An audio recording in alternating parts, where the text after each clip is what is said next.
Massive waves of American bombers descend on the Third Reich. The Luftwaffe employs a shocking new tactic to turn back the tide.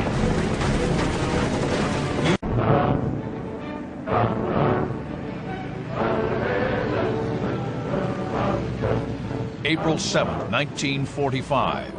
German Bf-109s rise into the skies above their homeland on a top-secret mission. German martial music is broadcast from the ground, at times interrupted by a woman's voice. Ihr seid die Verteidiger von dem deutschen Volk. Vergesst nicht die Frauen und Kinder, begraben in den Trümmern von Dresden. These are the men of a new fighter group, the Sonderkommando Elbe. Theirs is the most astonishing mission ever devised by the Luftwaffe.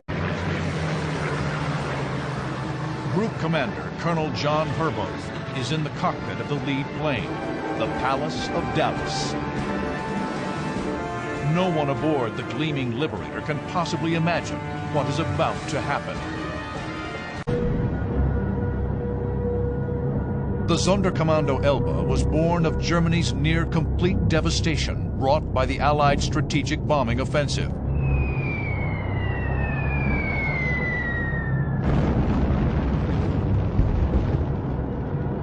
By late 1944, the Luftwaffe was a mere shadow of its former greatness, unable to defend the homeland.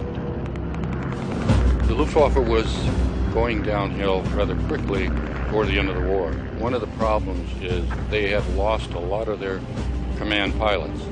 The Luftwaffe fighter forces were made up mainly of young enlisted pilots.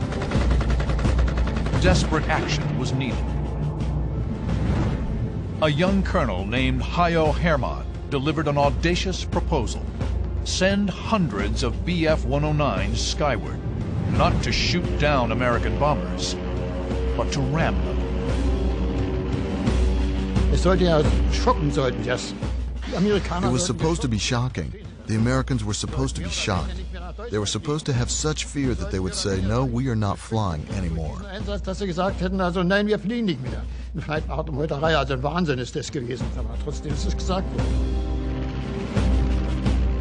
Hermann believed that at least some of the Elbe pilots would survive the brutal encounter, bail out of their destroyed fighter, and return to base ready to undertake more attacks. The goal was to force the American 8th Air Force to suspend bombings for 4 to 6 weeks. It was hoped that this would buy Germany enough time to amass sufficient numbers of the new Me-262 jet fighter to win back control of the skies over the fatherland.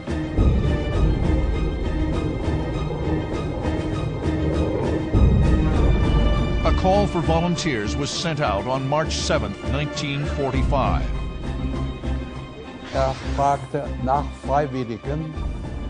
He asked for volunteers for a special mission with a 10% survival chance. Now, we were young, 19, 20, 21 years old. We never thought we'd die. So for us, that 10% meant a 90% survival chance.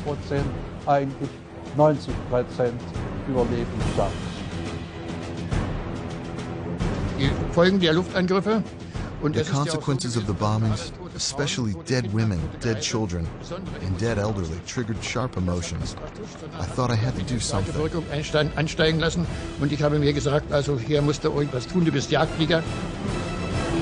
2,000 volunteered. 300 were selected and gathered at Stendal Air Base on the Elbe River. Most were new pilots with little or no combat experience. From the beginning, their training was limited. We didn't even have enough fuel to check the technical condition in a test flight before the mission.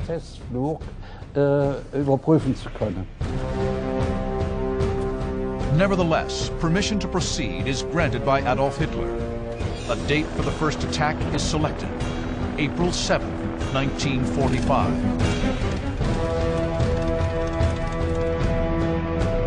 Against a force of 1,300 American bombers and 800 escort fighters, a meager 180 fighters are mobilized for the ramming attack. It was never intended that the pilot fly home. The Bf-109 would not survive the impact.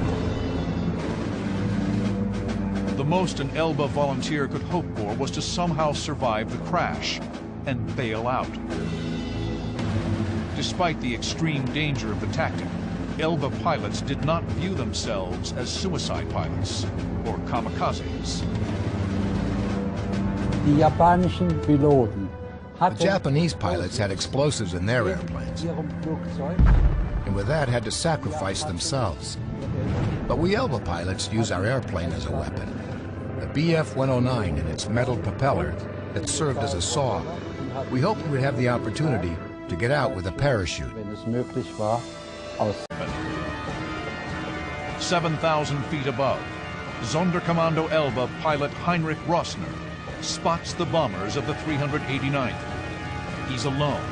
Poor flight coordination has separated him from his comrades. His lightly armored Bf-109 is ideal for this high-altitude surprise attack. He pushes the stick forward, opens the throttle, and hurtles towards the trailing B-24s intent on one goal, a brutal mid-air collision. That must have been kind of a surprise to see this lone aircraft coming through and get close. Rossner yanks the stick back and pulls up out of his dive, but he overshoots his intended victim. Now, Rossner brazenly pulls into formation with the very liberators he's bent on destroying. He meanders in and out of the formation, almost like a shark waiting to capture its prey. The American gunners are stunned. They can't fire on the German fighter as it wends its way through the valley of gleaming aluminum. Rossner's mind races. Somehow he must complete the mission. He'll swing outside the formation and position himself to do the unthinkable. Ram the lead B-24 directly in the cockpit. Rossner hopes he can knock the American out of the sky while surviving the violent impact.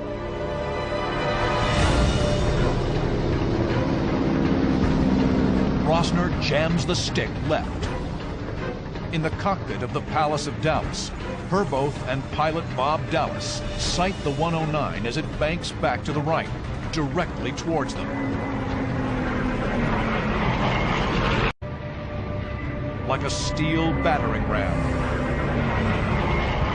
Rossner rips into the cockpit of the Pallas of Dallas, then careens into another B-24.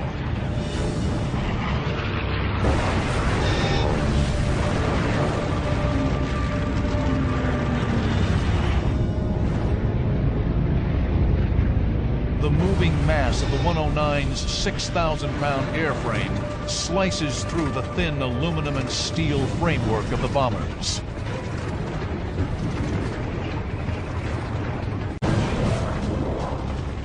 Only 3 of the 11-man crew managed to escape the doomed airplane.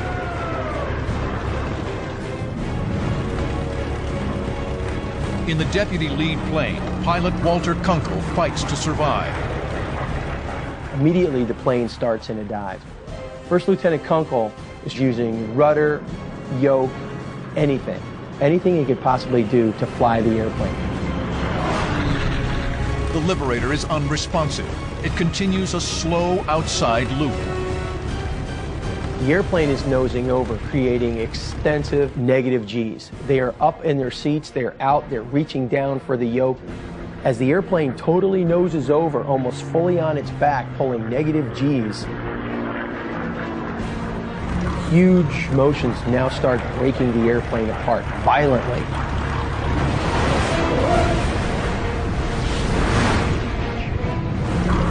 Kunkel's plane disintegrates, but miraculously, Kunkel and his co-pilot, James Tollison, are thrown clear.